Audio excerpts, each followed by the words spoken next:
కేంద్ర బడ్జెట్లో ఈ-కామర్స్ రంగానికి ఊతమిచ్చిందని Confederation of Indian Industry Telangana chairman Sai Prasad అన్నారు. చిన్న తరహా పరిశ్రమలకు ఆర్థిక వెసులుబాటు కల్పించడం ఆశించినదిగా విషయాలను అన్నారు. నైపుణ్యాభివృద్ధికి బడ్జెట్లో తగిన ప్రోత్సాహం లభించిందని తెలిపారు. ఆయిల్ దిగుమతులు తగ్గించి ఎగుమతులు పెరిగేలా బడ్జెట్ ఉందని అంటున్న తెలంగాణ చైర్మన్ సాయి ప్రసాద్ తో మా ప్రతినిధి Vishal face to face. CI Telangana chairman Sai Prasad sir ఉన్నారు. వారిని అడిగి మరిన్ని వివరాలు తెలుసుకుందాం. సార్, ముఖ్యంగా ఈ రోజు బడ్జెట్ పై మీ విశ్లేషణ ఏంటి సార్? ఈ రోజు బడ్జెట్ మా ఫీడ్బ్యాక్ ఏమంటే we are giving a rating of between 6 and 7 to 10 out of 10 rating.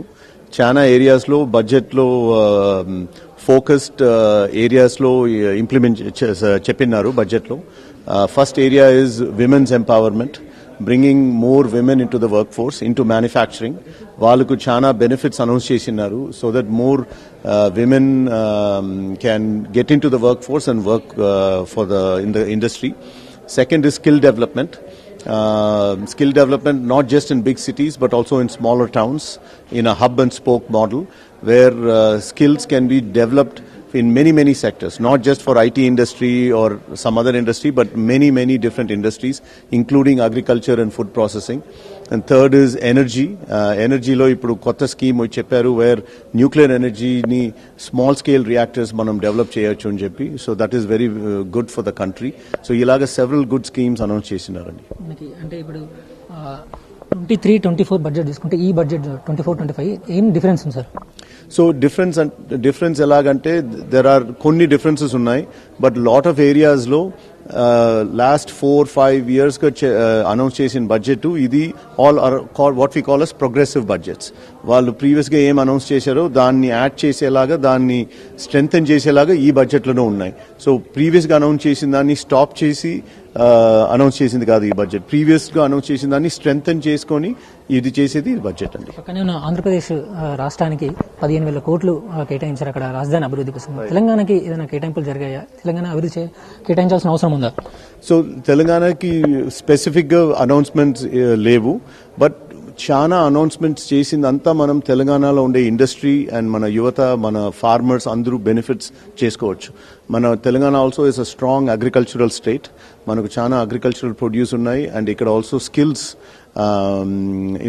Develop generate చేస్తే మన యూత్ కి చాలా బెనిఫిట్ వస్తుంది. పన్నుల మినహాయింపులు ఏ విధంగా ఉన్నాయి సార్? ఏదండి టాక్సెస్ ఎగ్జంప్షన్స్ ఎలా ఉన్నాయి సార్? సో టాక్సెస్ ఎగ్జంప్షన్స్ కి అది ఇంకా మనం చదువుతున్నాం, అది కొంచెం డీటెయిల్డ్ గా. బట్ స్లాబ్స్ ని పెంచారు. స్లాబ్స్ పెంచేదాని వల్ల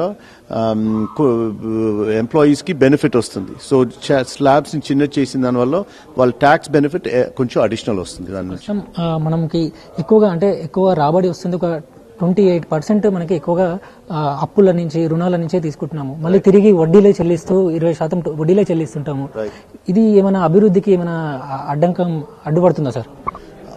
ఇది ఏం ఎట్లంటే మనం వడ్డీలకే ఉన్నాయి, బట్ మనం ఎలాగ చూడాలంటే ఒక గవర్నమెంట్ ఆర్ ఒక కంపెనీ మనం ఇన్కమ్ ని ఇంక్రీజ్ చేయాలి. అండ్ ఇన్కమ్ ని ఇంక్రీజ్ చేయాలంటే దానికి ఇన్ఫ్రాస్ట్రక్చర్ కావాలి, నెంబర్ 1. దానికి నెంబర్ 2 పవర్ అండ్ రోడ్ వేస్ కావాలి. నెంబర్ 3 స్కిల్స్ కావాలి. మన స్టూడెంట్స్ కి, మన యువతకి మంచి స్కిల్స్ ఉండాలి. ఒట్టి పేపర్ డిగ్రీలు కాదు, వాళ్ళు పేపర్ డిగ్రీతో సహా స్కిల్స్ ఉండాలి. సో ఇదంతా వాళ్ళు స్టెప్ బై స్టెప్ చేస్తున్నారు. And one more thing is also in terms of మన స్టార్ట్అప్స్ కి, for example taxation, Angel tax అనేది రిమూవ్ చేశారు. అట్లంటే ఇప్పుడు ఎవరికన్నా మంచి ఐడియా ఉంటే వాళ్ళు స్టార్ట్అప్ పెడితే, వాళ్ళలో ఎవరన్నా పెట్టుబడి పెడితే వాళ్ళకి ట్యాక్స్ లేకుండా చేసినారు ఇప్పుడు ఇనిషియల్ గా. సో ఆల్ దోస్ బెనిఫిట్స్ వస్తున్నాయి. స్లోగా స్టెప్ బై స్టెప్ బిల్డ్ అవుతుంది అన్నిటికీ. ఆర్టిఫిషియల్ ఇంటెలిజెన్స్ కూడా మనకి రాబోతుంది సార్. దానికి సంబంధించి కూడా మనకి ఈ బడ్జెట్ లో ఎలాంటి తీసుకురాబోతున్నారు? సో ఆర్టిఫిషియల్ ఇంటెలిజెన్స్ కి, మిషన్ లెర్నింగ్ కి అనౌన్స్మెంట్స్ చేశారు ఈ బడ్జెట్ లో. బట్ మనకు అది ఈవెన్చువలీ బెనిఫిటే అవుతుంది. మనకి వాల్యూ పెరుగుతుంది. మన యువతలు చేసే ఆర్టిఫిషియల్ ఇంటెలిజెన్స్ నేర్చుకుంటే వాళ్ళకి వచ్చే జాబ్స్ వాల్యూ పెరుగుతుంది. అండ్ మన దేశంలోనే కాదు, మన స్టేట్లోనే కాదు, బట్ విదేశంలో కూడా, ఫారిన్ కంట్రీస్ లో కూడా పోయి పనిచేసేదానికి ఆపర్చునిటీస్ వస్తుంది. ముఖ్యంగా హైదరాబాద్ ఎక్కువగా డెవలప్ అవుతున్న సిటీ. సో ఇక్కడ ఇంకా ఎలాంటి స్కోప్ ఉంది సార్ ఇంకా డెవలప్ అయ్యే? హైదరాబాద్ కి చాలా డెవలప్మెంటల్ స్కోప్ ఉన్నాయి బికాజ్ ఇప్పుడు మనం కూడా ప్రభుత్వంతో ఏం డిస్కస్ చేస్తున్నామంటే డెవలప్మెంట్ ఒట్టి హైదరాబాద్ సిటీ లోపల లేకుండా అవుట్ సైడ్ పక్క సిటీస్ లో ఇప్పుడు within 100 kilometres 150 kilometre range లో 7 to 8 సిటీస్ ఉన్నాయి. సంగారెడ్డి, నిజామాబాద్, వరంగల్, మహబూబ్ నగర్ ఇలాగే చాలా టౌన్స్ ఉన్నాయి.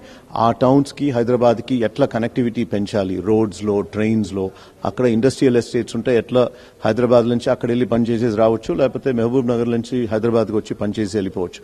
ఈలాగా స్ట్రాటజీస్ థింక్ చేస్తున్నాం. Telangana CI chairman D Sai Prasad sir అంటున్నారు. కెమెరామ్యాన్ చందుగోపితో విశాల్, స్వతంత్ర న్యూస్.